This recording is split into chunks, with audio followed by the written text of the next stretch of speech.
thank you so much. I'll turn it over to Stefanie. Good morning, everyone. My name is Stefanie, and I have the pleasure of introducing our speaker today, who is Rick Johnson, the former executive director of the Idaho Conservation League. Rick stood out to me in the list of the speakers just because I was interested in his involvement with the Idaho Conservation League, and more specifically with his involvement in the designation of the Boulder White Clouds Wilderness. So I'm excited to hear about both of those today. The title of Rick's talk is Idaho's Public Lands, Bringing Idaho Together. Rick grew up in rural New York and came out west to spend a summer in Ketchum in 1979, a few days after graduating from Hartwick College in Onondaga, New York. I hope I didn't butcher that. All right. He ended up sticking around much longer than a summer and began volunteering with the Idaho Conservation League in the early 1980s because he cared about the places that he experienced while hiking and became curious about why certain areas had protected designations and some did not. I think the highlight of my phone call with Rick was him telling me about his, before his first congressional meeting in DC as a volunteer, he cut his own hair in the Boise airport bathroom because it occurred to him on the drive from Ketchum to Boise that folks in DC might not take the long-haired guy in his college graduation suit too seriously. Things went well enough that first trip. So on his second trip to DC, he began to understand that people do this work as a living and reshaped his volunteer experience and strategy to move in that direction. Rick became the public lands director of the Idaho Conservation League in 1985, where he served until he was recruited by the Sierra Club and moved to Seattle in 1988. This is a big change, as the first town he'd lived in that had a traffic light was Ketchum. During his time with the Sierra Club, he was a lobbyist protecting ancient forests and spotted owls, spending on average 100 days a year in Washington, D.C. Logging was huge in the Pacific Northwest at this time, so it was a very controversial issue, providing many enduring lessons. During this time, he met President Clinton while he was a presidential candidate, and again while he was president. After 8 years at the Sierra Club, Rick returned to the ICL as executive director. During his 24 years in that position, the Idaho Conservation League increased both their budget and their staffing significantly. Rick said a lot of these changes were made possible by recognizing that his job was to make a difference, not to make a point. Passing wilderness policy was going to mean working with people with different political leanings and priorities and finding common ground in an end goal that benefits the public. This is evidenced significantly by his collaboration with Idaho Congressional Representative Mike Simpson in the designation of the Boulder White Clouds Wilderness located in central Idaho in August of 2015, which protected more than 275,000 acres of high mountain backcountry. This was during President Obama's administration, with whom he spent time in the Oval Office during the signing of this bill. Rick visited with John Freemuth as a guest in his classes, as well as over many glasses of beer for well over 25 years. John always encouraged Rick to stretch, to reach deeper, and to explore all sides of an issue. Yet John was careful to not be an advocate for a side himself. John was an advocate for democracy and for bringing diverse viewpoints together in the American West. After retiring from the ICL in 2019, Rick is still involved in conservation and is currently working with Congressman Simpson as a consultant helping restore Idaho's salmon and steelhead. Also serves on the board at the Cecil Andrus Center for Public Policy at BSU, and in his free time, plays in a band. Thanks, Rick, for taking the time to talk with me, and thank you for being here to talk with our class today, and I'll hand it over to you. All right, I'm going to hit the screen share and just make sure we've got that part figured out. All right. Play. I'm assuming that is working. I think it is. I'd like to just start by just settling into both your own personal space where you are. I apologize that we're not gathered together. I was very much hoping that this would be an in-person talk. I enjoy that much more than sitting in this empty room in my house. But that's the world we're in right now, and we might as well take advantage of it, and also, frankly, settle in. And I'm going to tell some stories. I'm not an academic person. I just sort of riff off my notes and off the pictures, and I look forward to a dialogue when we're done. What you're looking at right now is a photograph by a dear friend of mine who wanted to be in the Boulder White Clouds, a place that is as important to him as any place, but he wanted to be there for the first sunrise after it was designated as a wilderness. When I was standing in the Oval Office of the White House, Ed was on this ridge taking a picture of the first sunrise of the wilderness designated. When I first got into this work, I had a mentor. His name was Brock Evans. He was once upon a time the only professional conservation staffer in the region. In my early days, I asked him, so how do you get this stuff done? How do you protect these places? And he always said the same thing to people all around the country and all around the world. He said, endless pressure, endlessly applied. So everybody has a story. Mine is pretty straightforward. Stefanie did a great job of giving you pieces of it, and I'll give you a little more. My move to Idaho was kind of accidental. I was coming out just for the summer. I was going to go back to the East Coast and where I came from. My very first weekend in Idaho in the summer of 1979, in the trailer that I was staying in with a former college friend, he said, oh, we got to go on a hike. And we went on this hike where I got my first Idaho blisters. And I also went into the Boulder Mountains for the first time. And I had been in the West before, but I'd never done it where I wasn't with my family. I wasn't on a shorter trip where I was, bouncing from place to place. I was actually in a town where I might hang out for a while. And I was just captivated by this place. And it got sticky. I kind of never left. So I got involved in conservation. I started volunteering, as Stefanie mentioned. Cut my hair in the Boise airport. Mostly what I did was there used to be a barbershop in there, and the barbershop guy wouldn't work on my hair with a ponytail. So I whacked off the ponytail in the airport and then went back and said, hey, man, you got to tune this up. But anyway, I worked as a volunteer. And in that work, I began to see that there were opportunities to do this kind of work for a living. I began working for the Idaho Conservation League, where I'd been volunteering, and then was recruited for the Sierra Club. And I'm not sure if many of you recall, but for a time, the ancient forests of the Pacific Northwest was one of the more controversial issues that you could possibly find in conservation. And I was a lobbyist for the Sierra Club on that issue, and I would fly back and forth pretty much every 2 weeks to Washington, D.C., and spent a tremendous amount of time there. My experience in Washington, D.C. for sure shaped many of the approaches that I bring to how I think about conservation and how I talk to other people about it. It was a very unique experience, and with the Sierra Club particularly, because I was formerly a lobbyist and I was there 100 days a year. But when I came back to Idaho, part of the reason that I personally spent so much time on the Boulder White Clouds, besides the fact that I loved it so much, was that I had this DC experience. And there was this expectation that because of how we were doing it and how things worked, it would go pretty fast. It did not go pretty fast. So anyway, I was director of the Idaho Conservation League for 24 years. It grew a lot over that time. Our profile as an organization changed a lot. And that's because of many different people, a lot of the involvement. I mean, one of the great things about being an executive director is you get credit for a lot of things that your team did. You get blamed for a lot of things that, your team did.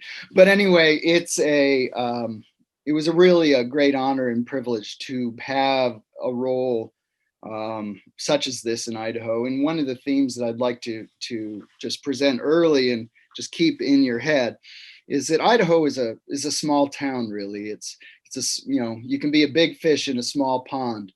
When I worked in Seattle, I was part of a huge coalition of people. And you'd do a press conference and you'd have 20 people that wanted to speak at the press conference. And in Idaho, you didn't even do press conferences. You just called up the statesman. It was a different kind of world. In my time with the Idaho Conservation League, I had a lot of amazing experiences. This photograph I took with my iPhone. This is Barack Obama signing the Oahe Canyonlands Wilderness Bill. And you can see people like Senator Harry Reid, the majority leader, Nancy Pelosi, Raul Grijalva, the chairman of the committee, all these really interesting folks. And I'm sitting there in the front row with 300 people behind me. This was a remarkable day. But a lot of what I'm going to be talking about today is this particular journey where with the white clouds in the background, that's Congressman Mike Simpson. And it's the journey of going from the white clouds to where the conservative Republican from Idaho is hugging the progressive environmentalists from the north end of Boise, while the Democratic president of the United States just sort of laughs. It's a very unusual moment right there. This doesn't happen in politics every day. It is certainly not happening in politics today. I'm not here to, espouse a certain political point of view, but I will point out that, as you all know, you are living in a moment of history. We are going to have, I'm a fair notch older than all of you. I can sort of tell by the hair color, but this is the most important election of my lifetime, and how it plays out will have a tremendous amount of impact on your lifetime. So these days I'm on the road a lot. This is the inside of my van. So the distance between that White House and the white van is quite significant. Roberta and I spent 100 days in the past year out in that van and hope to continue that trend as time goes by. But what I'm still doing, I'm still in the game, trying to make some good trouble, as the esteemed civil rights leader John Lewis said. And if that would be another theme of what I'm trying to get across today. But I want to set a little context. We're talking about public lands. That's what the purpose of this class is about. But sometimes people don't realize the extent and the extraordinary nature of public lands. This is an actual, since I don't work at ICL anymore, I don't get the cool new maps that they're producing, but this is an older one. But it captures, if you see Twin Falls down there at the bottom, you can see that very light mustard color that surrounds that. That same mustard colored throughout the map, that light color, is private land. Everything else with a shade of color on that map is federal public land, land owned by you, by your family, whether you're from New Jersey or Boise, Idaho, it doesn't matter. These public lands are one of America's great treasures, and Idaho in particular has an extraordinary legacy of public lands. The dark green is designated wilderness or other reserves, and that big chunk in the center is the River No Return Wilderness, named for Frank Church, and the Selway Bitterroot Wilderness. That big chunk of green is the largest protected ecosystem in the lower 48 states. That's an extraordinary thing, that Idaho, a place that sometimes is a little cranky about its public lands, has the largest protected ecosystem in the lower 48 states. That means it's bigger than Yellowstone. It's bigger than Glacier Park. And unlike a lot of places, it's not characterized by mountains. It's characterized by rivers. The Middle Fork of the Salmon, the Main Salmon, the Selway River, and those are connected to the sea. In that connection to the sea, it is home of salmon and steelhead. Idaho is a home to anadromous fish, an extraordinary resource. But no less extraordinary is that dark mustard color, labeled roadless areas. The largest protected ecosystem in the lower 48 states is surrounded by an even bigger ecosystem of unprotected lands, the roadless country of Idaho. And that's just an extraordinary resource. It is something that unites Idaho because it's just how we live. Every part of Idaho, you can get out into the backcountry where the roads end and the trail begins, easily. It shapes who we are, whether you know it or not. It shapes the conflicts of our state, and it shapes a shared love of what it means to live in Idaho. I'll also say that Idaho has pretty tough politics. Tough nut to crack is the way I talk about it sometimes. Idaho is one of the few places where you can get a double tall latte and a permit to shoot a wolf at the same bar with the same barista. That's pretty weird. I show this slide to people around the United States and they stop me right there and they're like, that can't be true. And I'm going, yeah, you bet it's true. If you're from Idaho, you know it's true. But Idaho has tough politics, which is something that has shaped how I approach conservation and how on a good day I was able to lead the Idaho Conservation League. I think of conservation work as a practice. It's an art form. It's not a science. It is based on the craft of the work. It's based on learning from lessons. It's based on being able to appreciate other people that do a really good job. I think that this cartoon says a lot. It's a pity those awful people were right about the environment.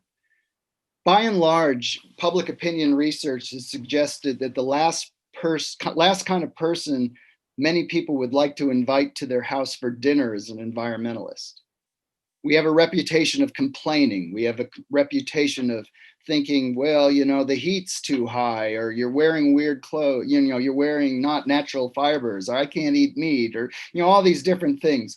And these are caricatures that sometimes we own and sometimes are deserved, but by and large, I see the job of a conservationist anywhere, but particularly in Idaho, is to overcome that challenging perception.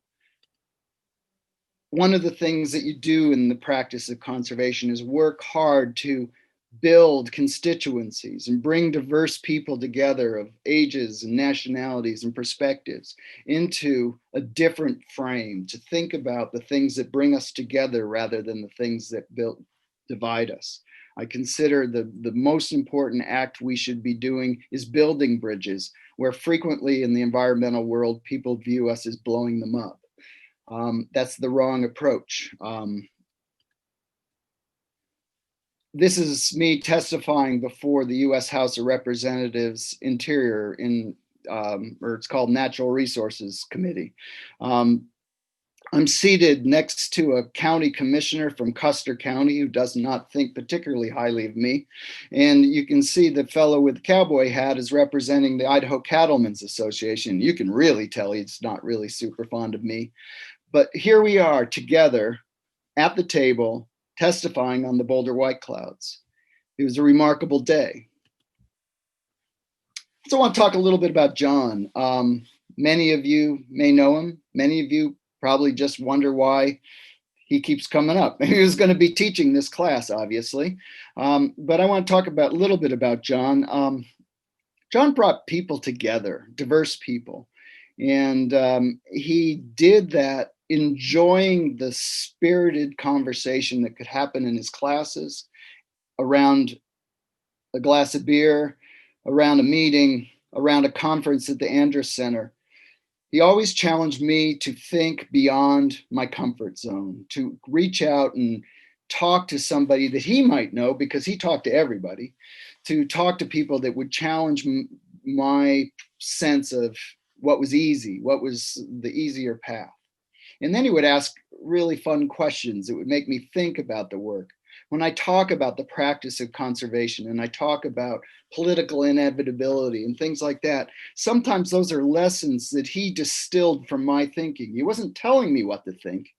He was asking me to articulate what I did in a more clear and thoughtful manner. I credit him a lot with that. He is speaking there at the Idaho Conservation League conference up at Redfish Lake. So a little bit about the Boulder White Clouds, coming back to this picture of the Front Range of the boulders. In this work, the job of an environmentalist or a conservation leader is to create political inevitability. It's a phrase that I started using a long time, and I think this photograph suggests that we spent a long time doing it on the Boulder White Clouds. That's a foot tall stack of press clippings from the Boulder White Clouds campaign of just the time that Mike Simpson was involved. That is an extraordinary volume of newspaper clippings. Our job, when I say create political inevitability, a conservation activist's job is to make what we're trying to do sufficiently mainstream that other people will want to be part of it, that other people will support it, that other people will think it should be their idea. And in the Boulder White Clouds, what happened is Mike Simpson became that person who began to see this as his idea.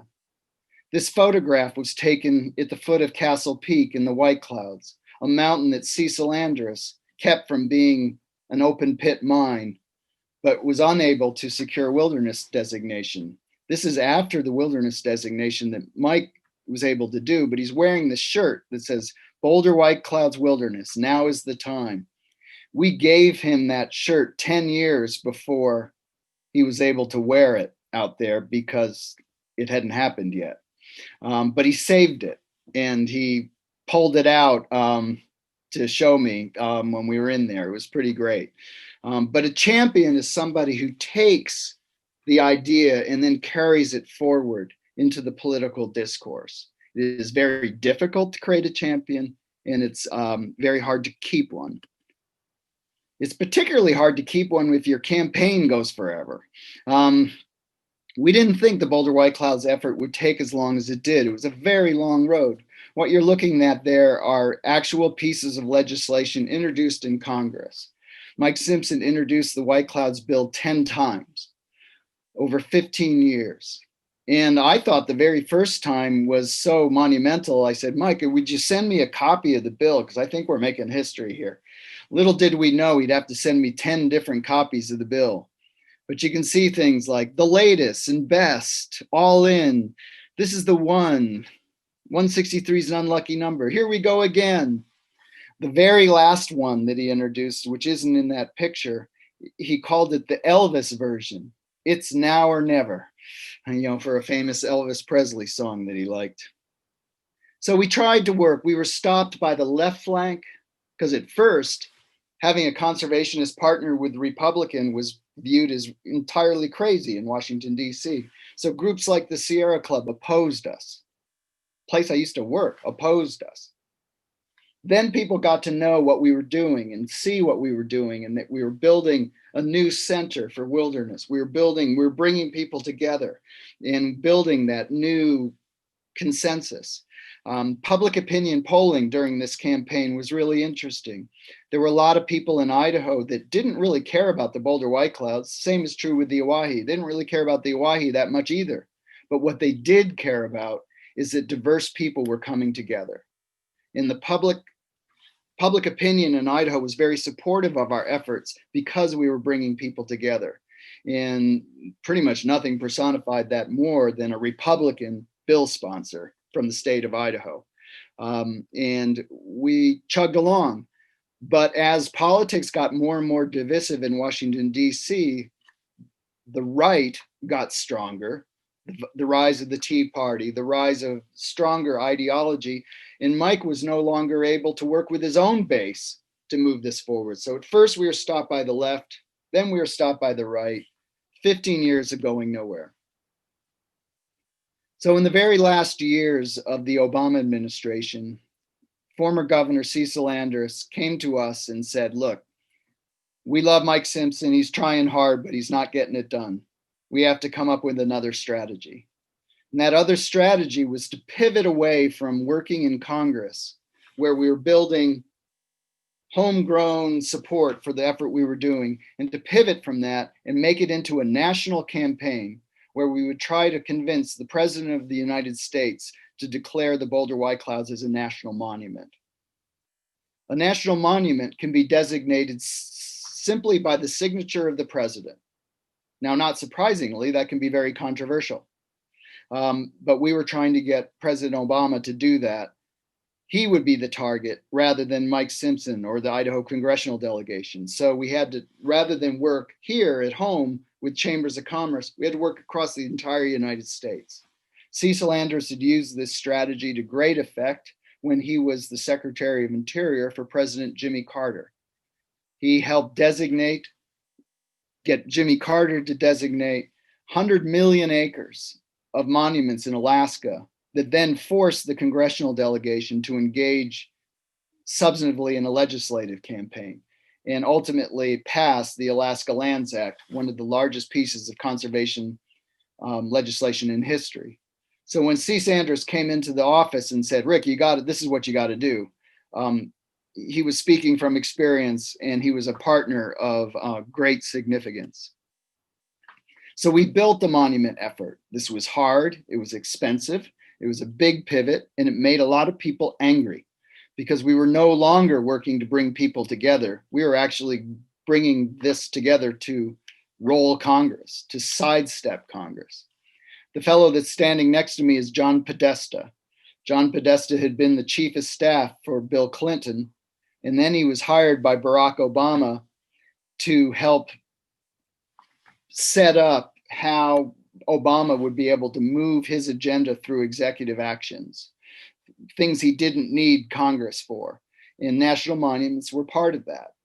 On the day that this photograph was taken, I was walking in a big celebration of the 50th anniversary of the Wilderness Act, and I brought John Podesta from the White House over to meet Mike Simpson, the only elected Republican who bothered to come to this dinner for the 50th anniversary of the Wilderness Act. And he was sitting at my table.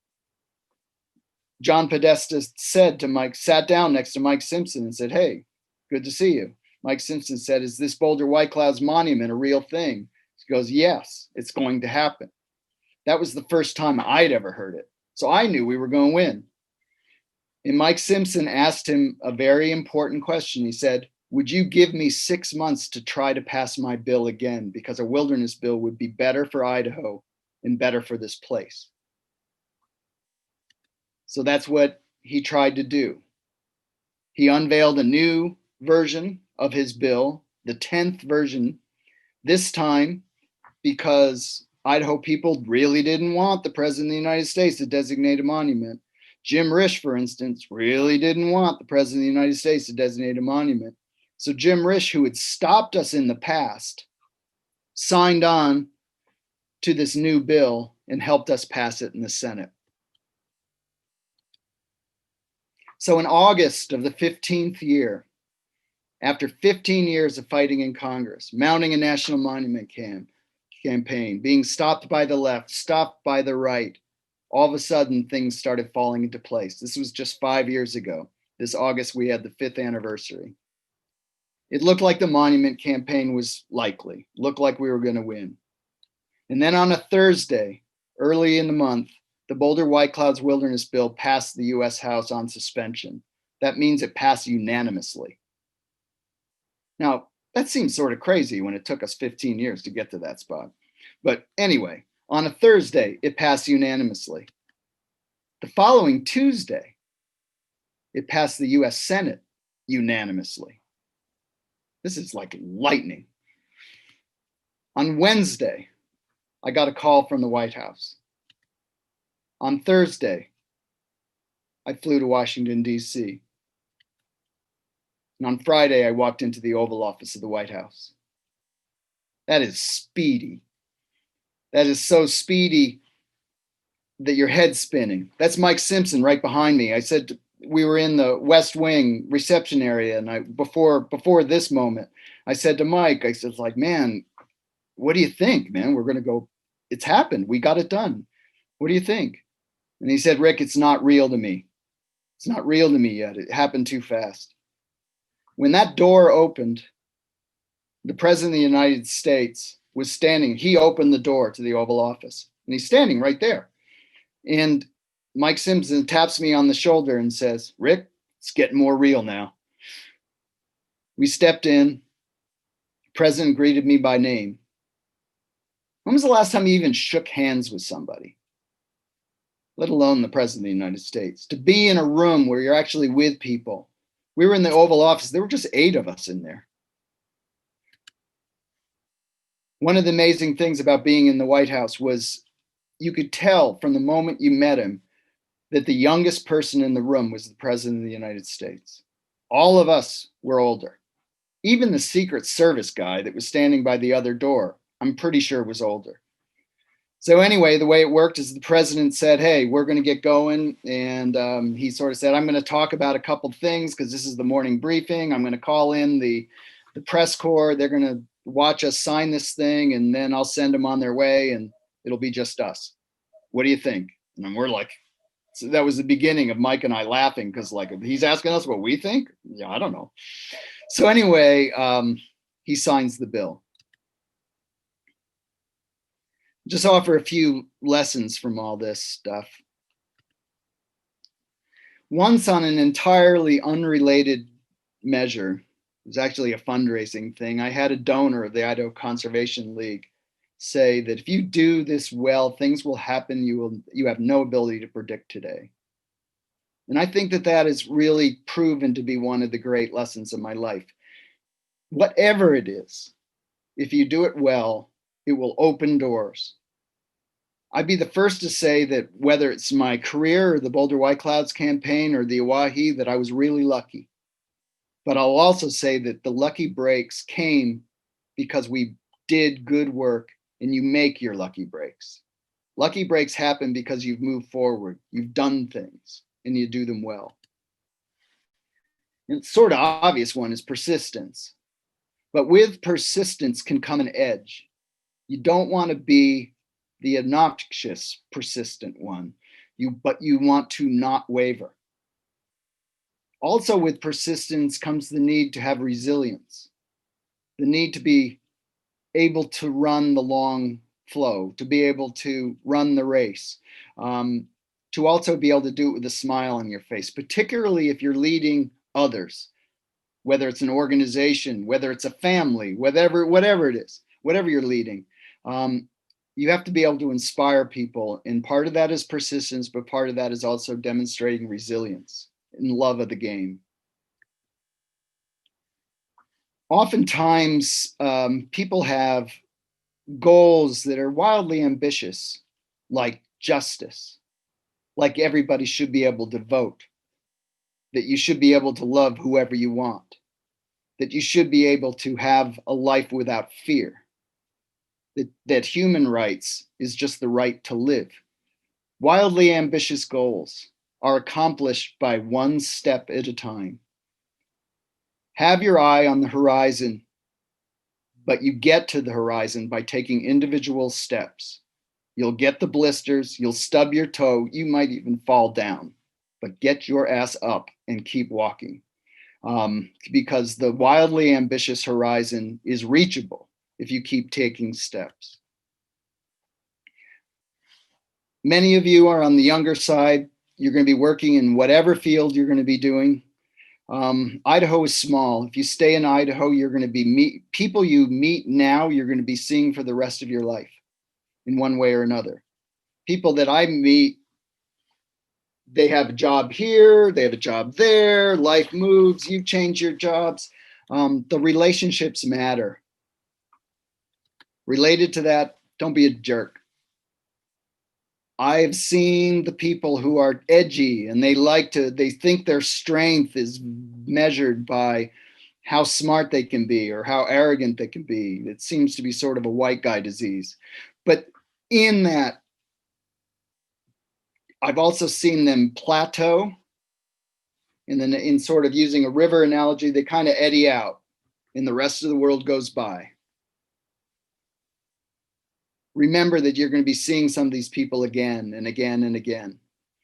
They will respect you and pay more attention to you if they don't think you're a jerk. I'm trying to use the good words there rather than what I sometimes say of what you should not be. It's really common in the work that we do to say, yeah, but the science says this, or I have a set of facts, or I just spent all this money on this great brochure. Or, I just think that my white paper says that A plus B equals C. And that's great. But if they don't trust you, nobody listens to you. If they don't share the values that you have, you're going nowhere. I didn't start to succeed in protecting Idaho's public lands until I walked into rooms and started talking about the love of Idaho, the love of the feel of a cutthroat trout on your fly line, the love of being able to turn on a tap and have your kid drink clean water out of a water fountain, the love of being able to dive into a river and have that clean water rush over your head, or watching your kid do that. Those are values. That's not parts per million of clean water pollution. That's not cubic feet per second. That's not me trying to demonstrate that I'm smarter than you. That's shared love of place. We all need a job. You all need to pay the bills, but do something that matters, particularly in this moment. And that can be your job, or it could be just how you lead your life. Get involved in your kids' school. Get involved in the neighborhood association. Try to save something. Try to make sure that your neighbors have the same right to vote as you do. Whatever it is, do something that matters. It will make your life richer. We as individuals have to aspire individually for ourselves for what our country should be. It is not enough to talk about what's wrong with our country if we do not match what we believe our country should be. One of the things that I've learned in my work above all else is that one person makes a difference.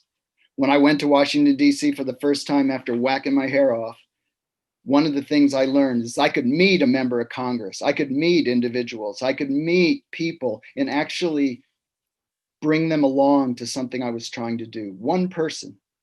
And why I end up leading the Idaho Conservation League is I wanted to bring other people with me. Because one person can do a lot, but they can do more if they're bringing others. Barack Obama has talked about we are the people we've been waiting for. No better advice. You can't wait. You can't think that someone else will do it. We are those people. There's I'll come back to that in a sec.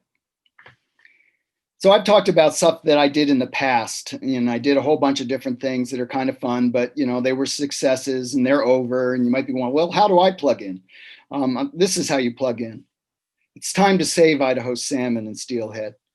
That map right there shows a set of 8 dams that block a passage of an Idaho salmon or steelhead from being able to reach the ocean, but more importantly, get back. Anadromous fish, salmon and steelhead, they're born in the mountains of Idaho and the rivers of Idaho. They're little tiny fish. They grow to be smolts and they float down the river and they go to the sea. They spend 5, 6, 7 years in the ocean, and then they come back to Idaho, to the very spot they were born, and then they die after fertilizing the eggs in the beds.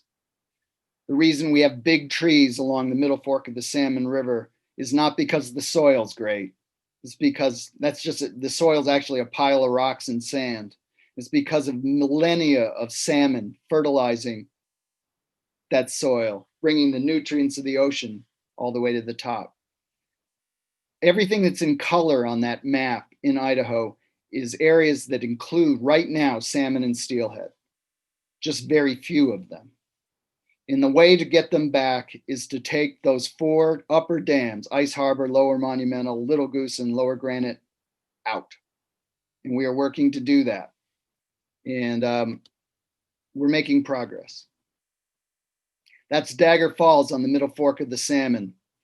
That's Chinook salmon doing what seems impossible, but they've been doing it for thousands and thousands and thousands of years. And right now they're facing extinction. It has been said there may only be 4 generations of salmon left before they blink out. We have the opportunity to save these fish. They also are the food source for southern resident orcas on the coast. This has been very powerful for bringing in new voices, people who care about these orcas. They're also intricately tied to the energy system of the Pacific Northwest. These are hydroelectric dams. So if we're going to take the dams out, we have to replace it with carbon-free power. And coming up with those ideas is complicated, but doable. And then there's the challenge of politics. Cecil Anders, Mike Simpson, and myself. That was the last time that Cecil Anders spoke in front of an audience before he passed away. And even that night, those two were not just talking about the success of the Boulder White Clouds, but they were talking about salmon. Cecil Anders loved the salmon of the Pacific Northwest. He had caught them as a kid. His father had fed their family with them. He cared about this, and he hoped that Mike Simpson would take it on. Mike Simpson has taken it on. This goes back a little bit to John. One of the last big events that we put together with John at the Andrus Center was a conference on salmon recovery. Mike Simpson spoke at that conference. It was last spring.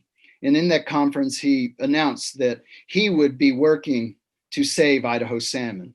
And he was going to talk to people about how he's going to do that. And I will just tell you right now, keep your eyes peeled. As we move into the coming Congress, I think you can expect big things in the effort to save Idaho salmon that are really the Pacific Northwest salmon. They are the fish that go the greatest distance, as many as 900 miles from the ocean. They swim a mile up in elevation. They're going to be the salmon of the world that are most resilient to climate change. They're going to be, right now, if we were to succeed in taking out those dams and restoring Idaho salmon, it would be the largest river restoration in the history of the world. It is a very ambitious goal that we're taking incremental steps to achieve. So you get to why you do this stuff. You get a sufficient amount of gray hair where you sort of look back and you go, why do you do this? You do it for people that are going to follow you. You do it for the next generation. You do it for kids. You do it for people you don't know, you will never know. Mike Simpson's talked about wanting to save the White Clouds, not because they would be ruined right now, but because sometime 100 years later, there would be a mom laying on her back looking at the stars in Chamberlain Basin and say, this is just the most magic thing in the world. It's so great that somebody did something about it. You do this for kids of all ages. Sunrise in the White Cloud Mountains. I am an eternally optimistic person and very excited about the work that I do every day. And if anything, I just hope to share a little bit of that with y'all and make good trouble. So that's it. Thank you.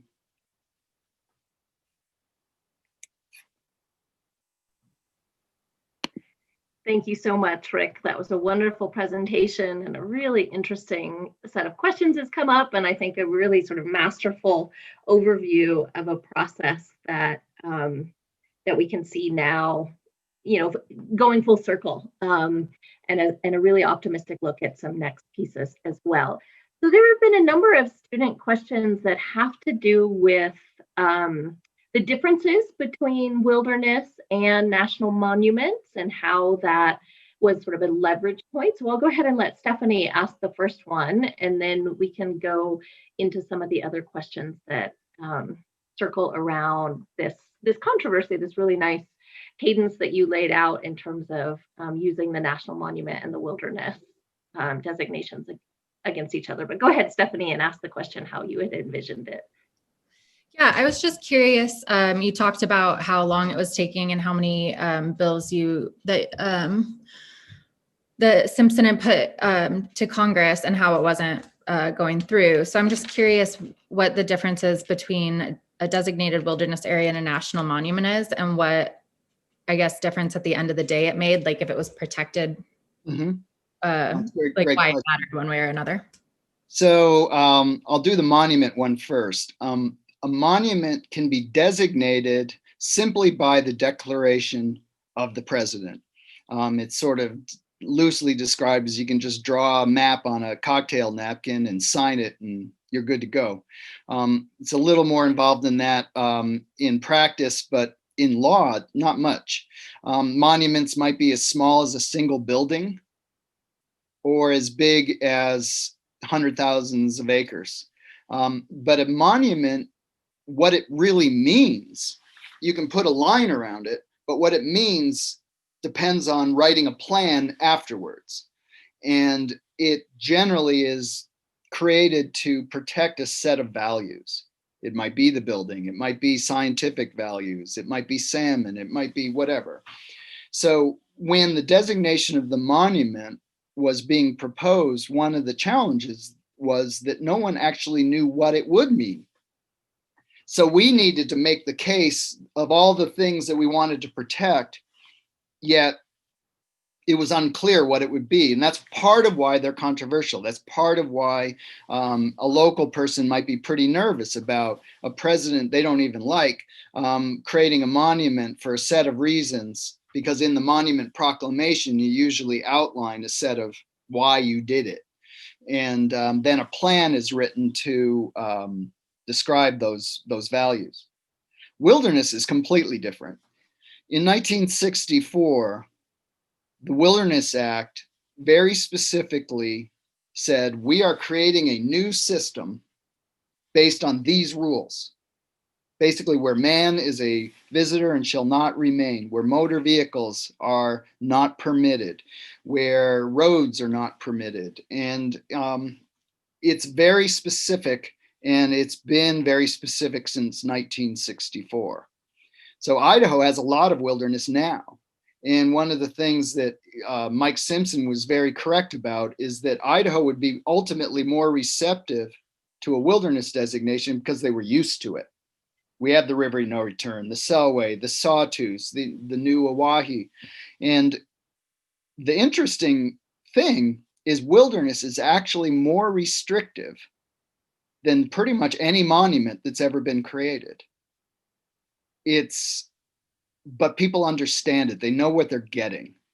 And the other thing is that wilderness was going to come from the Idaho congressional delegation, brought to Congress, but as Idaho cooked.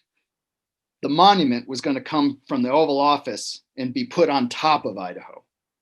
And just in terms of the politics, a whole different ballgame.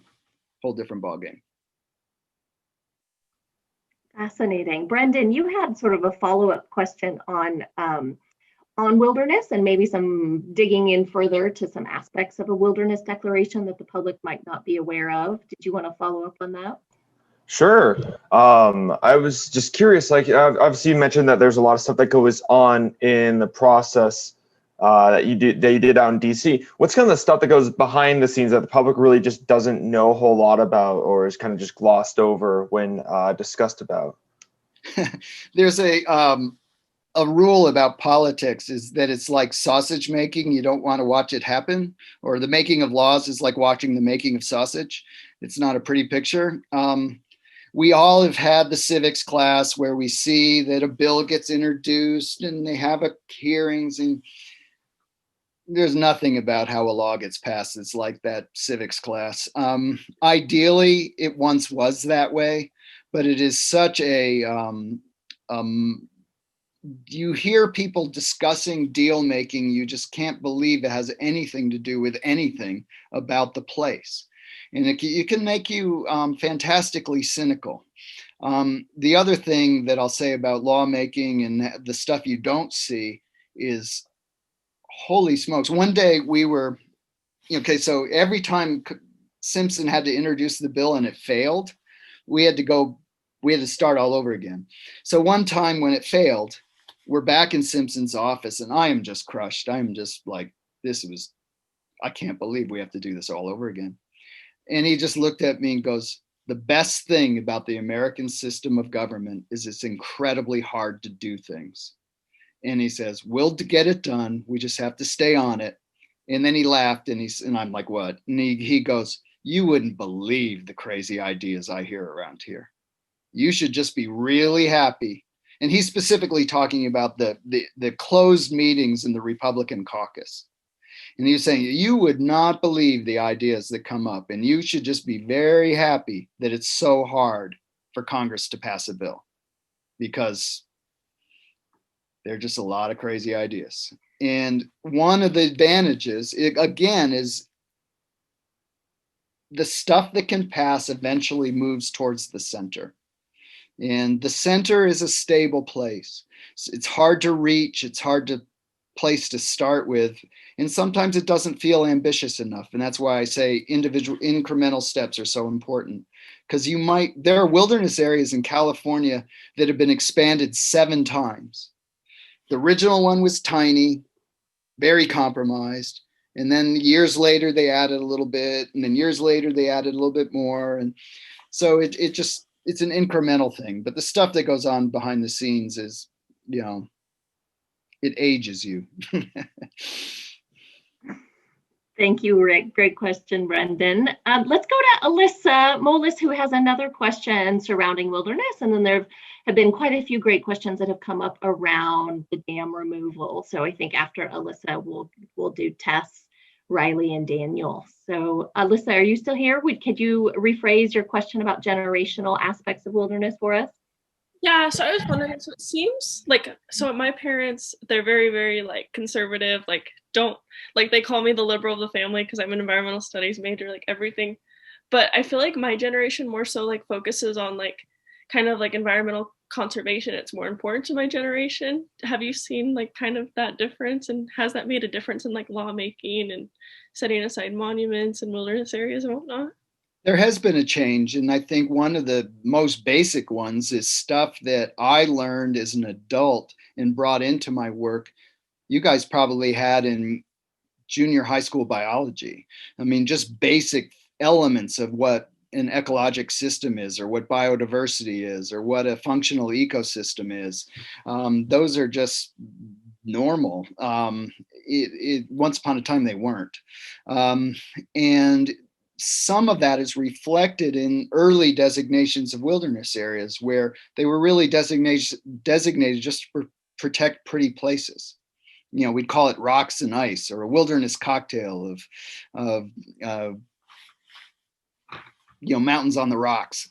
But anyway, the people now think about ecologic systems in a different way, and that moves into, it's one of the things that's so great about the Boulder White Clouds. Boulder White Clouds is a big place, and it includes summer range as well as winter range. It includes salmon habitat. It includes all these different places that weren't designated just because they're pretty. There are a bunch of places that are pretty, but they were also designated for wildlife habitat. But I think that one of the great things, I was this was an Andrus Center thing once upon a time that John Freemuth was facilitating. And there was a fellow named Mark Ray that was speaking, who was a very conservative advocate during the Bush administration, who I sparred with a lot. And there was a guy that thought he was on Mark Ray's team in the audience that said, well, I just want all these decisions to be finished today. I just want to make it so that my kids don't have to fight these same fights that I have to fight. And Mark Ray said the most amazing thing, which is exactly what I would have said. He goes, wait a second. The most important thing about American public lands is that your children will be fighting about this, because attitudes change, the science change, the public opinion changes, our values change, and the most important thing is our democracy hangs tough. And you want your kids to be fighting over this, because they'll do a better job than we do. And so there's no question these things evolve tremendously over time. As we pivot into the dams, it was absolutely an impossible idea that somebody would have thought that members of Congress might introduce a bill to remove those lower snake dams. That was fantasy. I think it's going to happen.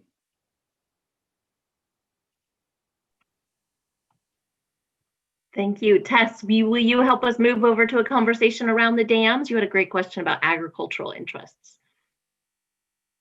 You're on mute. There you go. No worries. So like you said, dams are normally put in to do with like hydroelectric power, but I know that they are also put in to support agriculture. So while we can come up with alternative forms of clean energy, how do you say that we continue to support the agricultural water situation when water is already considered a scarcity? Yeah, great question. These dams, the 4 lower snake dams that were on that map that I was showing you, are very unique. In the entire Columbia system, the whole Pacific Northwest is plumbed like a house. There's dams all over the place, and they were created for lots of different reasons. We have one of the most advanced hydroelectric systems in the Pacific Northwest of the world. But the dams that were built on the lower salmon were actually not built for agriculture, and they were not at first built for hydroelectric. They were actually built for transportation. They were built to make Lewiston, Idaho into a seaport. And it is. So you can barge, big barges to Lewiston. And the purpose was to bring particularly grain from the Palouse down to the sea. And to replace the transportation is actually quite simple, and a lot of people have already done it. They're shipping by rail or by truck or whatever because it's more cost effective. Now, since then, those dams, when they were built, they did include turbines for hydroelectricity, and they are not the biggest dams for hydroelectricity, and it's totally a replaceable issue. Now, people on my team, the conservationists, sometimes shortchange the fact that there is what they call firm power from these dams that needs to be accounted for and needs to be replaced. It's not something to just brush off casually, but it can be done, particularly with renewables. One of the biggest challenges is access to the grid, the big power lines that is controlled by the Bonneville Power Administration. And if it was easier to have access to the grid, it would be easier to replace that power. Going to agriculture, there is one section particularly, but where there's a lot of irrigation, but what you're dealing with in this case is pumping water out of the reservoir up onto highlands to have irrigated agriculture. And in that case, if you take the dam out, you just extend the pipe. You just have you can still take the water out of the river. It just isn't out of the reservoir.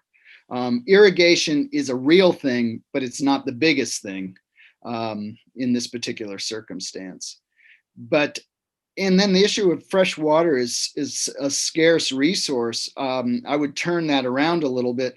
One of the measures that is being used to try to save salmon is actually take Idaho's upstream water and flush it through the reservoirs and not use it in Idaho. We shoot it down the river so that the reservoirs will flow a little bit faster. And I can tell you for sure, there are a lot of Idaho interests who would like to keep that water here. And we could keep that water here if the lower Snake River was actually more of a real river. Thank you. Riley, you had a follow-up question that had to do with the dams as well. Can you ask that? Yeah, sure. I was just a little bit curious about the environmental impacts of dams. I know there's some controversy, pros and cons towards it, but I was just kind of curious to see your insight on it. I'm doing a paper for one of my environmental studies classes, so just kind of. Well, a free-flowing river is a beautiful thing. It has the full range of ecological functions, yet they can be a little unruly, those free-flowing rivers. So if Boise still had a free-flowing Boise River, a lot of places that have houses and buildings on them right now would get flooded every spring. There's a set of dams on the Boise River above Boise. So flood control is a necessary function, but at the same time, it reduces ecological function. So you have to It's always a balance. Okay. That said, the places where you have free-flowing rivers are pretty magic. The Salmon River system is a free-flowing river for the whole thing.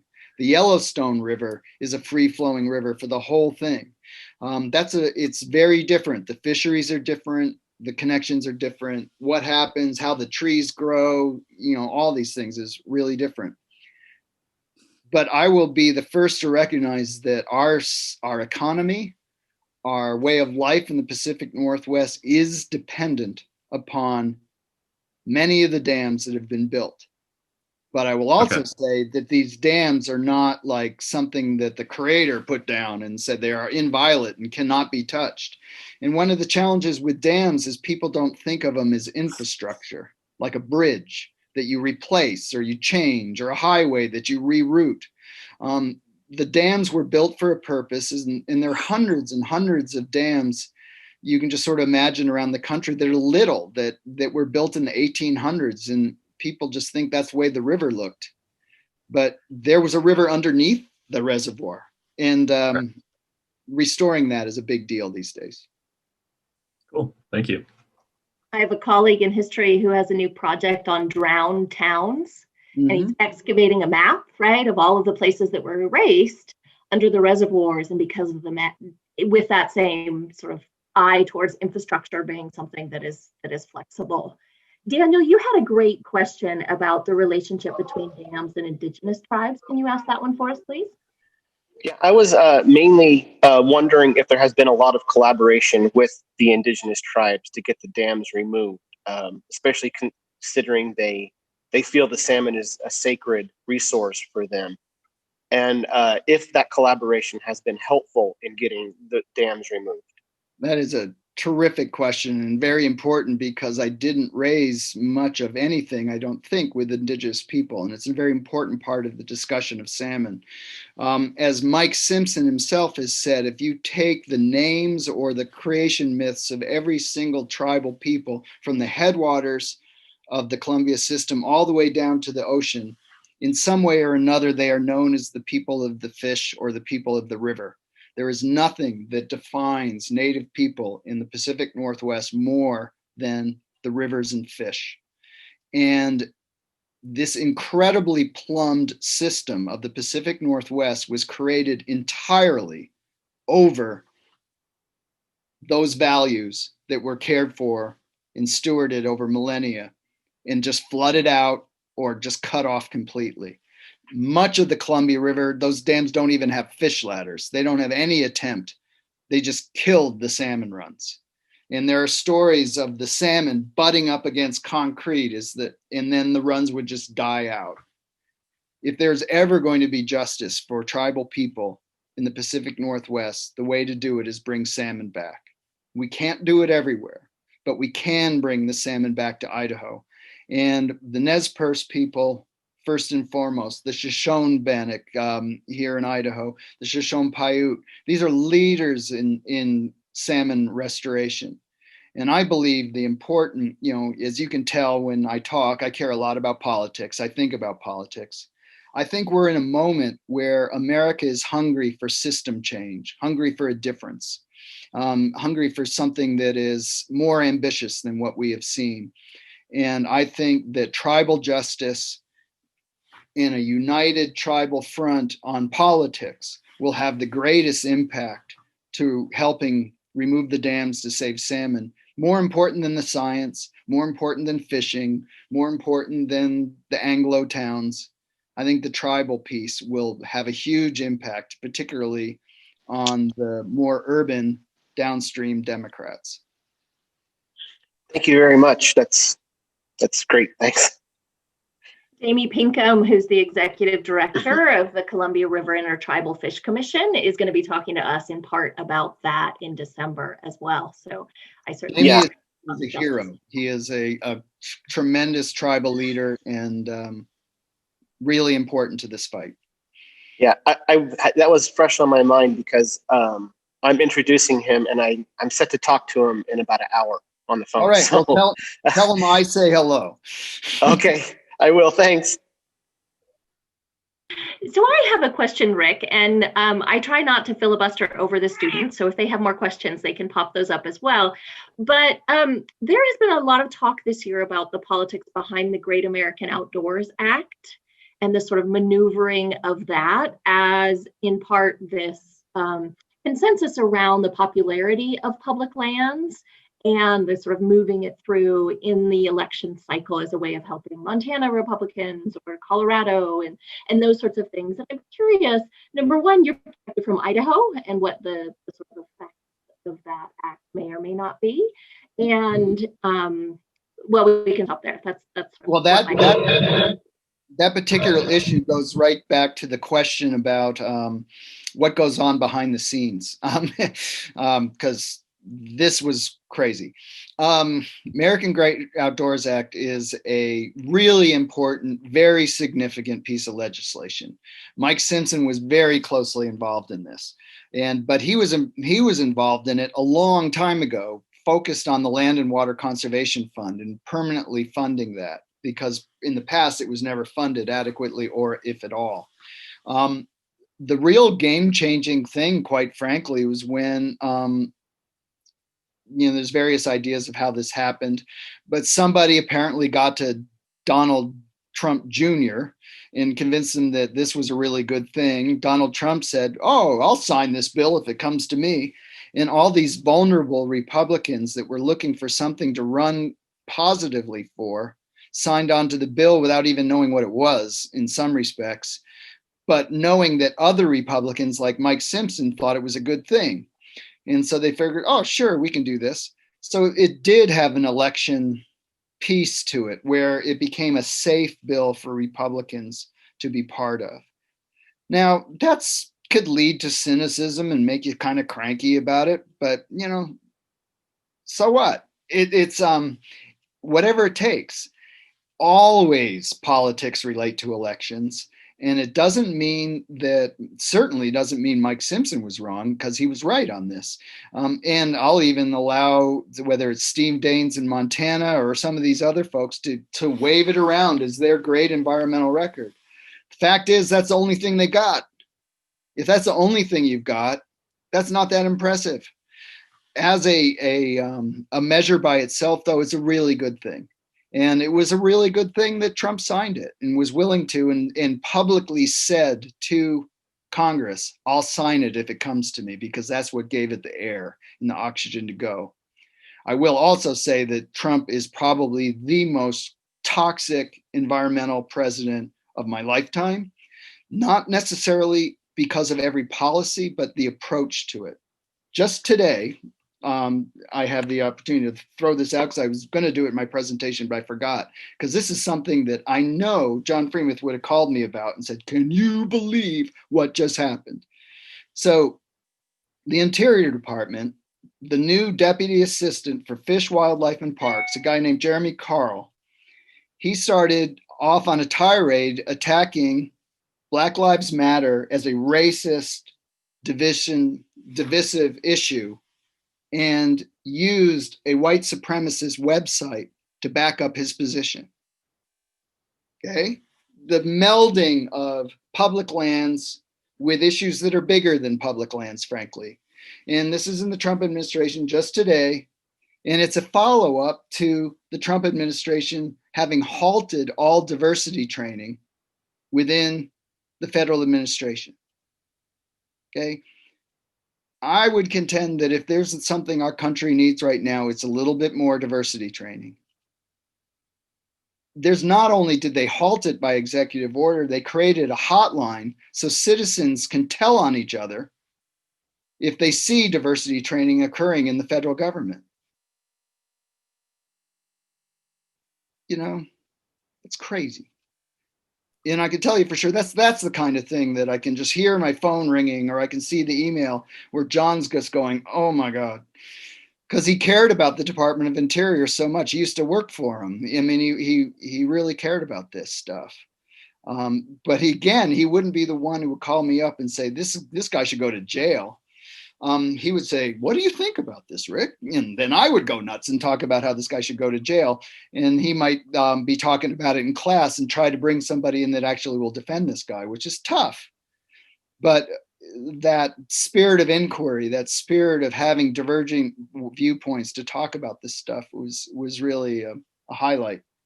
But we were talking about monuments. One of the very first things that the Trump administration did was try to take apart the monuments that the Obama administration had created. So one of the great, that was true in Bears Ears and Escalante in Utah. And one of the great benefits of the wilderness designation in the Boulder White Clouds is we didn't have to fight one of those defend the monument things because it wasn't one. Nobody has talked about ripping apart the Boulder White Clouds wilderness. I mean, nobody. I think Leif's question sort of helps us conclude here. We might go to that last, which is, well, I'll let you ask it, Leif. It was very well said in the way you put it up. And there was a great article that was shared with me by one of our prior attendees about the Great American Outdoors Act. It was in Outside magazine. I'll put that up in the chat for you. I know some of you have analysis essays that are circling around these issues.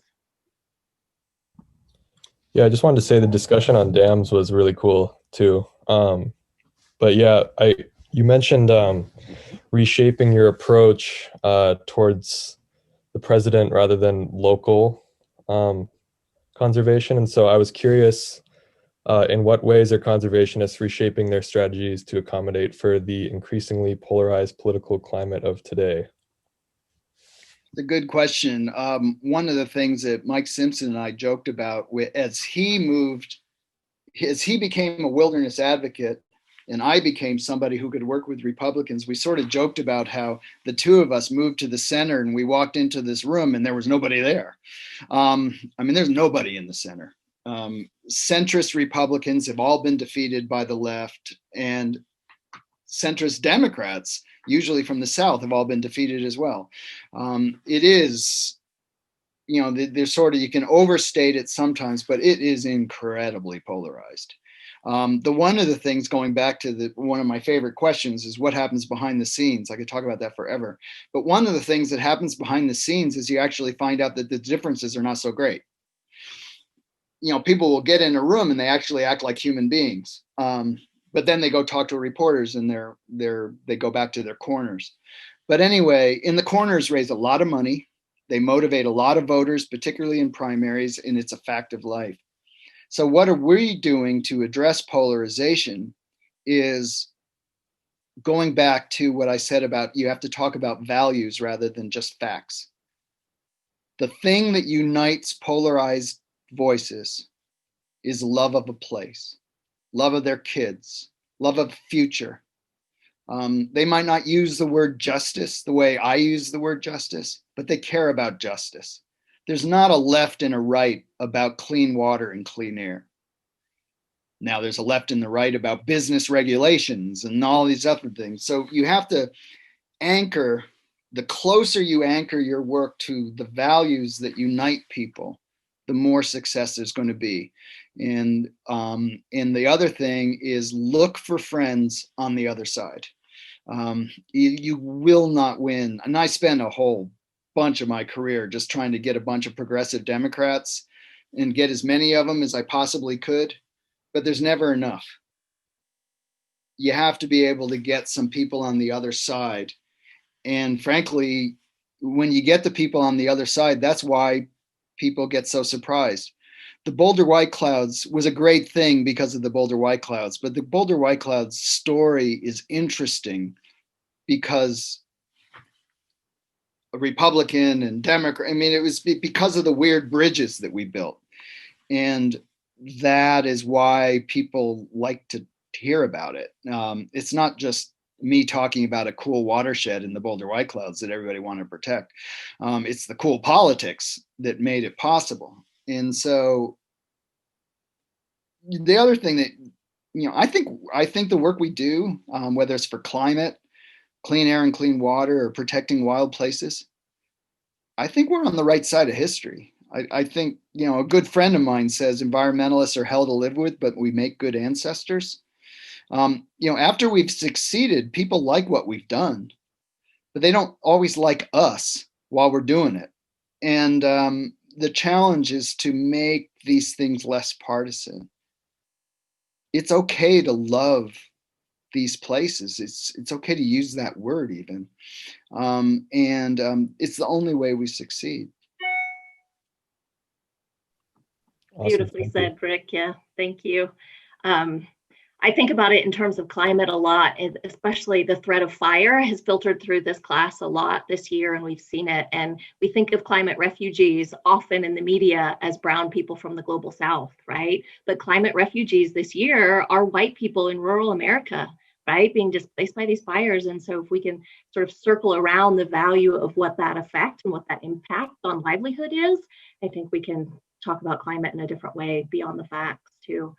Climate refugees will make it impossible for you to buy an affordable house in Boise. Yeah. Just to put it right there. Exactly. Boise is going to grow at a ridiculously faster rate. All of Idaho is, because we happen to have a lot of water. One of these days, they're going to turn Phoenix off. And those people are going to go somewhere. One of these days, Florida is going to be literally sailing. You won't be able to get fresh water in the state of Florida. All those people will move. And they're going to move not just because they want to go somewhere, but because the insurance companies are going to stop insuring rebuilding Florida. Now they still pay for it, but if they're going to stop. Absolutely. Please join me in thanking once again, Rick. Our time has more than expired. So I know some students have to get to another class, but we'll go ahead and stay on the line for a little bit in case you have follow-up questions and other questions. But it's nice to get to this point in the semester where a number of the threads are starting to come together. And I think your talk really did that for us on a number of different issues that we've moved through. So thank you so much for that. Thank you. It was a pleasure to plug in. Bye-bye.